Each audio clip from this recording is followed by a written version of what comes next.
Hey, and welcome back. This week we are actually going to look at Astrobot. No joke, no 32X games this week.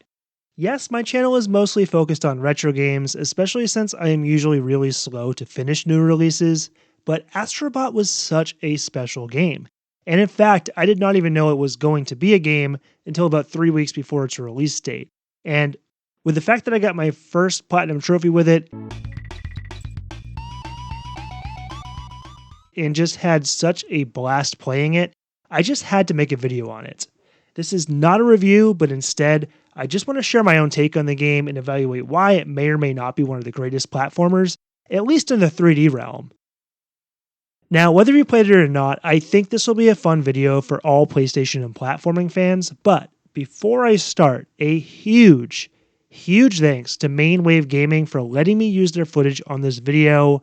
Yes, hang me now, I do need to upgrade my capture card to actually get 4K, but seriously, Mainwave Gaming, much appreciated. Please give their channel a like or a subscription for just being so gosh dang friendly and pro gaming community.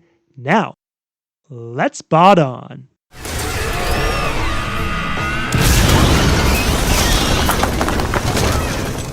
One of the first things that I could not help but notice while playing Astrobot was that despite the game being a celebration of the history of PlayStation, the developers at Team Asobi definitely either grew up playing Nintendo platformers or really enjoy them. My guess is probably both. The most obvious comparison game to Astrobot, which a lot of people noticed, is Mario Galaxy, due to the planet hopping and the layout of the maps and the whole universe theme.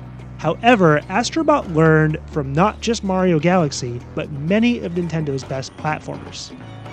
First, unlike the larger Nintendo collectathons usually associated with 3D platformers, Astrobot feels like a combination of both Nintendo's 2D and 3D platformers. First off, the puzzle pieces. They feel a lot like the whole 3-coin gimmick in most new 2D Mario games, or shards or whatever else you find in Kirby, or even kind of like the Kong letters in Donkey Kong Country games.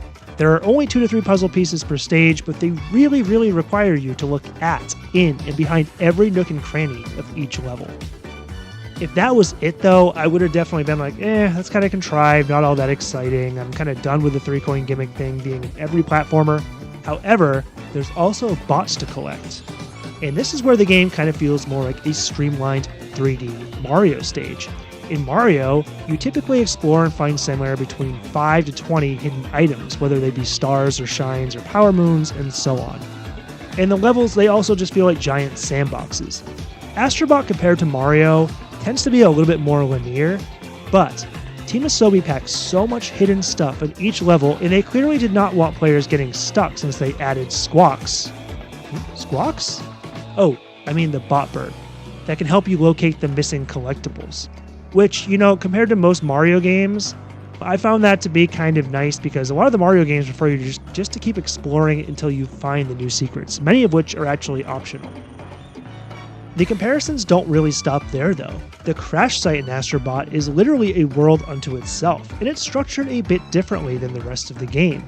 It's less linear, with tons of little secrets to find, and yes, you do need a certain amount of bots or universes completed to unlock the new areas in the crash site, which in itself I felt was kind of like a nod to an N64 platformer like Banjo-Kazooie or DK64, where you do have these giant sandbox stages and just a myriad of secrets and collectibles to find.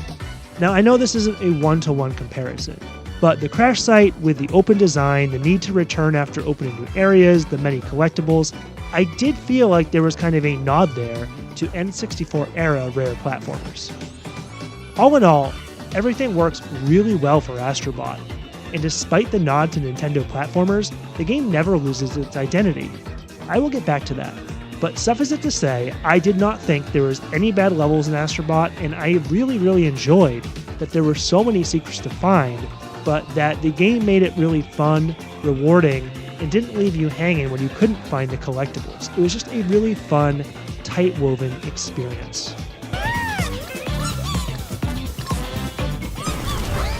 Now back to Astrobot's identity, because it is a PlayStation game through and through, especially with all the PlayStation history, the PlayStation theme bots, and the PlayStation special stages.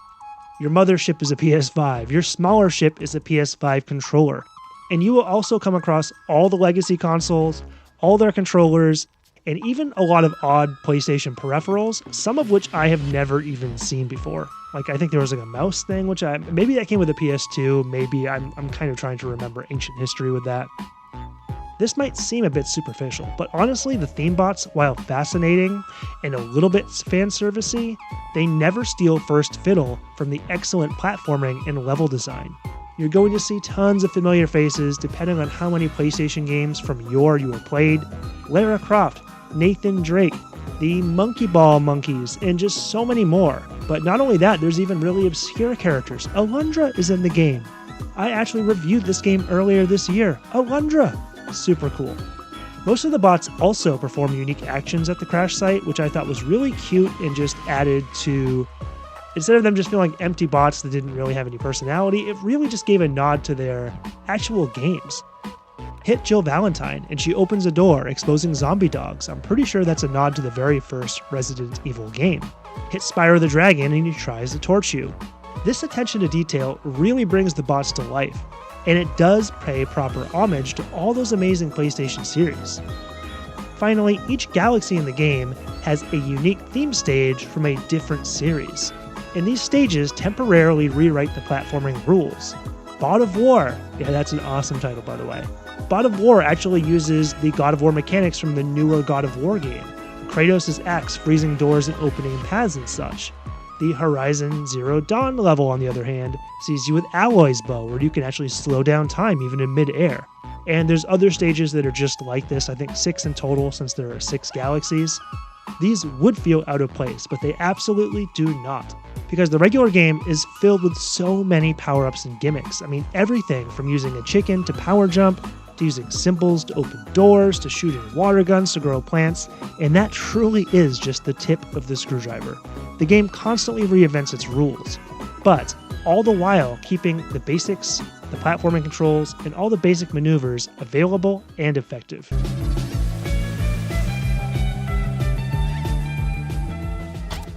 The last thing I want to talk about is to discuss the use of the controller in the aesthetics. Now, usually this is a fundamental topic, something you kind of just gloss over. But in the case of Astrobot, it would not be even remotely as effective without the PS5 controller's special functions. The sense of immersion here is absolutely incredible. You walk on water, you feel it. You shoot a gun, you feel it, literally in the controller in your hand. Every level uses the controller in unique ways and remains reflective of the immediate environment. This makes everything from swimming to shooting to hovering on a flower feel unique in your hand, literally. In my opinion, Nintendo consoles have tried to do this for a long time, but have often felt more gimmicky than not. You know, for me, I didn't really love the stylus with the DS. I thought the Motion Plus controller on the the regular Wii, was a hit or miss depending on the game, and the 3D on the 3DS never really panned out. Now, I love all those consoles, I'm just saying the gimmicks themselves never quite really lived up to what I thought the potential that existed was. Now, on the other hand, Team Asobi puts the PS5 controller to good use, and it never feels unfun. This is probably the most immersed in a console game I have felt since experiencing the very original PS1 controller's rumble shock while playing Spyro the Dragon. Now that compared to this is like apples and oranges, but as a kid that was so mind-blowing. And when it comes to Astrobot, I really loved all the features, you know, the motion controls to steer my ship, literally blowing leaves out of the way, and feeling the adaptive triggers when you're shooting, and the list goes on and on and on. Not to be a Debbie Downer, but it did make me a little bit sad because I did realize that a lot of the PS5's identity is clearly supposed to be linked to the PS5 controller with its haptic feedback, adaptive triggers, gyroscope, and microphone. Astrobot comes along and shows us how a near-perfect game, designed specifically for the PS5, can play and feel. But I don't know that we will get many, literally if any, games that truly take advantage of the controller like this again. And it's absolutely one of the reasons Astrobot excels beyond many fun, but, for lack of a better word, standard 3D platformers. I quickly do want to mention the basic aesthetics though, because I really love the bouncy and fun soundtrack, which is definitely going under the radar in this video. And just seeing how beautiful everything looked in 4K, I'm used to playing this kind of game on a Nintendo console, like the Switch, and then just seeing the PS5 with its high fidelity 4K graphics, it was just absolutely breathtaking. I mean, Team Asobi left no bot unturned in this game. To conclude, Astrobot is actually tied for my game of the year right now with Final Fantasy VII Rebirth. I have not had this much fun, just pure, unadulterated fun with a game since Mario Odyssey. This is a game that honestly rivals the very best of Nintendo's 3D platformers. I'm not going to say it beats all of them, but it's hard to say it's worse than a game like Mario Galaxy or Odyssey. I really think the PlayStation lore adds to the game, and hopefully, this will also create more interest from the development side and the consumer side of things with a lot of these forgotten series. I've been kind of itching to dust off my copy of Jak and Daxter and give that a spin. I have it sitting on the shelf right next to me here.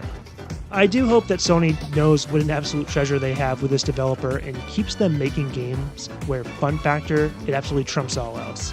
Sony, you finally have a platformer that can rival a Mario game, and I really hope we get to see more of these guys on the PS5.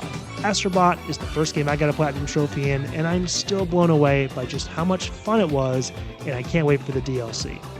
Anyways, that's going to do it for this video. Please like and subscribe if you enjoyed the video or loved Astrobot as much as I did. And let me know, have you tried the game? If you did try it, what do you think? Do you agree? And if you haven't tried it, are you bummed about that? Or is there something that's keeping you from wanting to play the game? All right, guys, game on.